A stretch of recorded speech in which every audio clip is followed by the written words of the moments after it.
Abusiamo akwa baba Slide TV so high Slide TV isem sisi dwumadie na abre nyina ye de blem. Abusia me di kan de video bi betu dwa ensu kese bi asɛ takrade enne dwe ya me kasai bi so asiri ewo ye na yekro so Accra enya asem ketua ensu na ruru amanfo fie ene amanfo edan mu nyinara. Abusia me nkasa pi wo de hwɛ video na wankasa obeti de me kayan ase. Aha, ayo odona ye ben adabraka isan ensu a eyira for manfo fie nti sese wani etutu aka wonsem. Mesisansu ni nya first ni mesisansu no pon wieye. Na me pia be po obi akobua me mattress na aida den mi po obi asem nko na me de pie na matumi aye ne meye. Enu so a me a oba na ye ade na tisa mo mebua yen wa o man nim.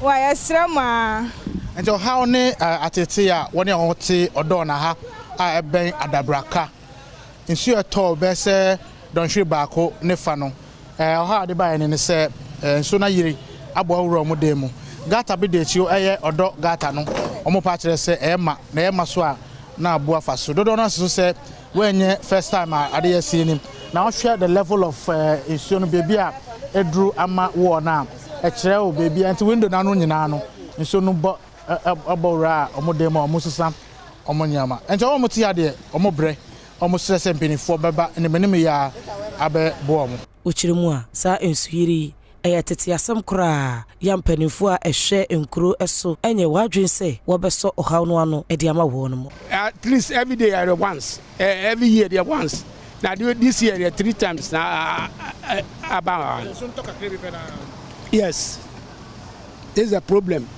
Just to make the concrete, open the gateway for the water to go. Even as I see before, and yama yeska say yankoye. Then you are the cut of V8. Problem area ono. Where V8 miensa sika ye kanwa ebetumi ayesa concrete no. V8 miensa sika pe ebetumi ayesa de no. Kokomba no ya buemi ya man drainage ya concrete sensual to free flow to the sea. Yes. Where 7 years na say baby no. We this about 3 times. This is the 3rd time. And so na be continuously about May, about June, about July so.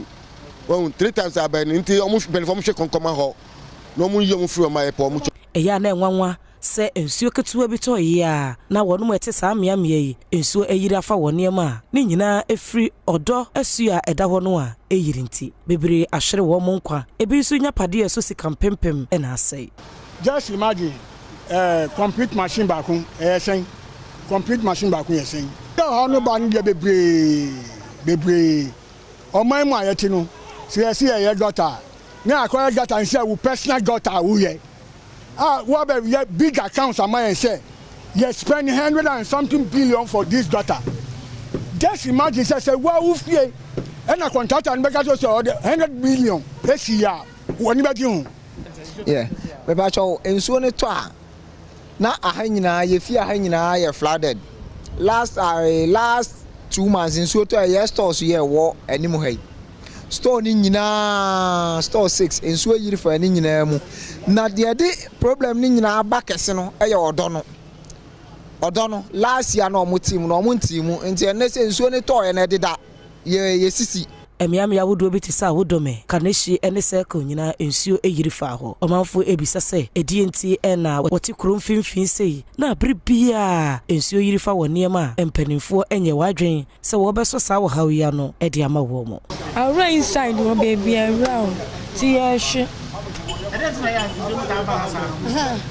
te de bia na odonu yeso on mayama te bufa so na aba te ne de nso ntan me kete ma me sinte ne nso na yili won se gota na yama a choke nti nso ni nya kwanyere emfemu nko etichafo kuo 9